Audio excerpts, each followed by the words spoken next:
Mr. Mejos, I believe you have a lot of explaining to do. Pasensya na, Miss Belia. Tutulungan kitang kausapin lahat ng miyembro ng board. Wala pa rin bang development ng kaso ni Tia Esperanza?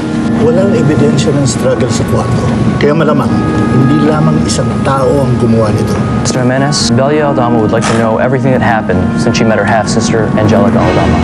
Isipin na lang natin, kunyari si Marimar ang pakakasalan mo. Sarap ng buhay, no? Kakasal ako sa babaeng mahal na mahal ko.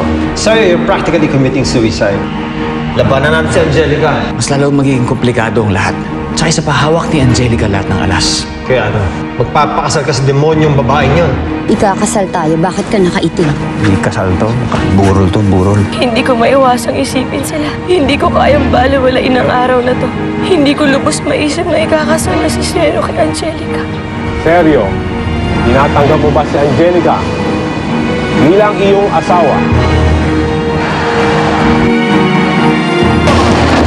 Seryo! Seryo!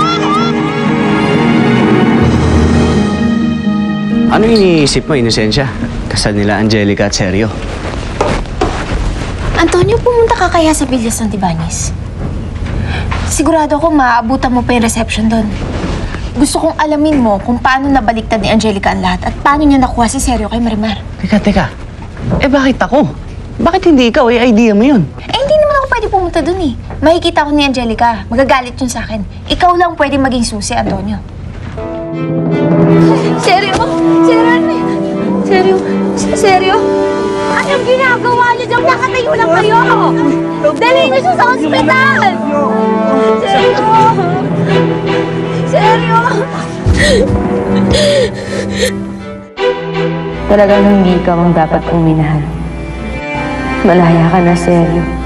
Malaya ka na sa akin at sa pag-ibig ko.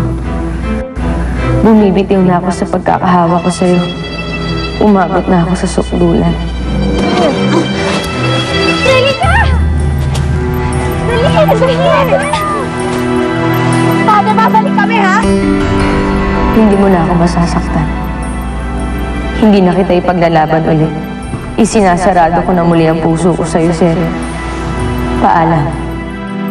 Eh bakit akong pupunta sa Villa Santibanez? Antonio, alam ko kung paano trumabaho si Angelica.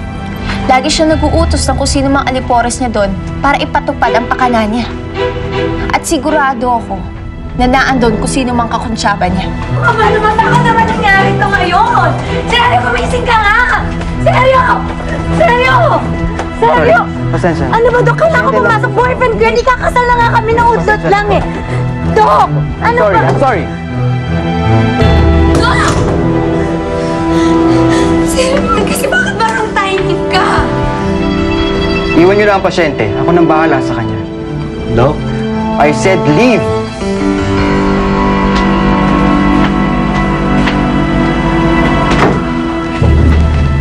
Seryo?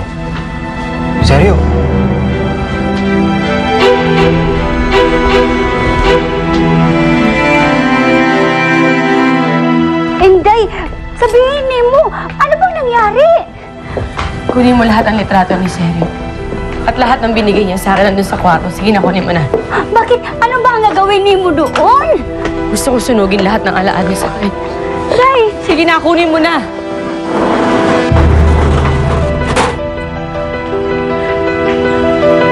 Luna! Inigo, salamat ha. Ano ka ba naman, Brad? Para namang wala tayong pinagsamahan sa frat dati. Basta kailangan mapaniwala pa rin natin si Angelica na may sakit ako. Ako nang bahala doon. Okay. Kailangan makalis ako dito. May kailangan akong puntahan. Ano po yun, ma'am? Kumuha ka ng gas, ng posporo, tsaka ng dyaryo. Bilisan mo. Apo.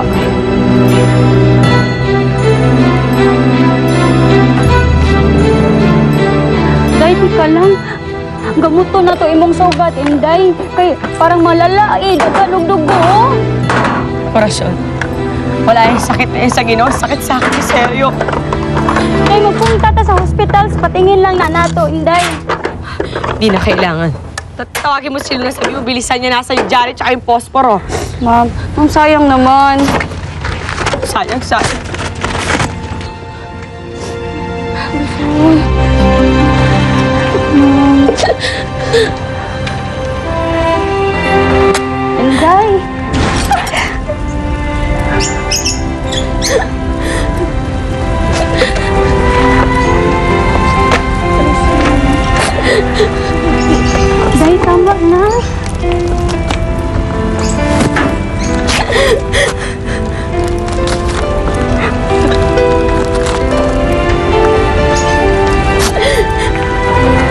Marimar! Anong ginagawa mo?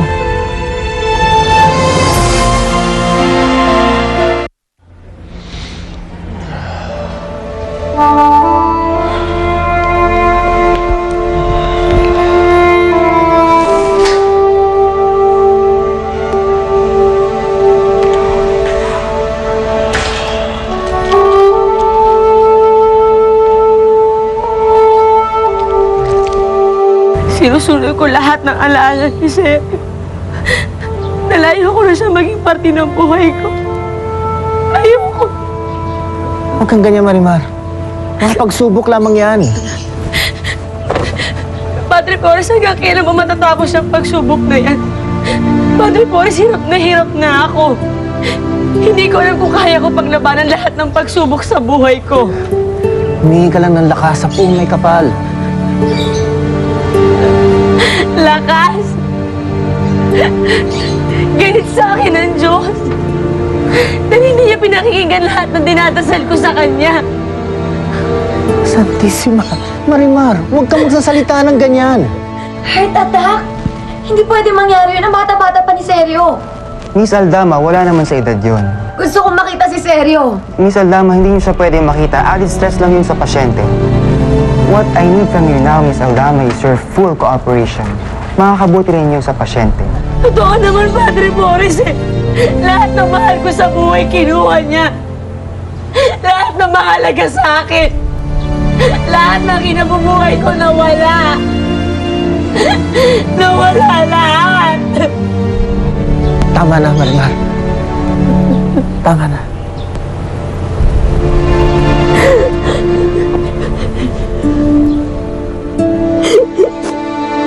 Angelica! Min! Ay! Monica, ano ba? Tanggalin mo nga yan! Si Perfecta tumatawag na. Ang dami daw bisitang dumarating. Anong gagawin namin? Papaalisin na ba namin? Hindi niyo sila pa uuwiin. Baka mainip yung mga yun. Gusto nilang makita kayong dalawa ni Sergio. Bakit di na lang kayo mauna sa Villa Santibanez? Marami pa kaming gagawing test kay Sergio. We will let you know for any developments.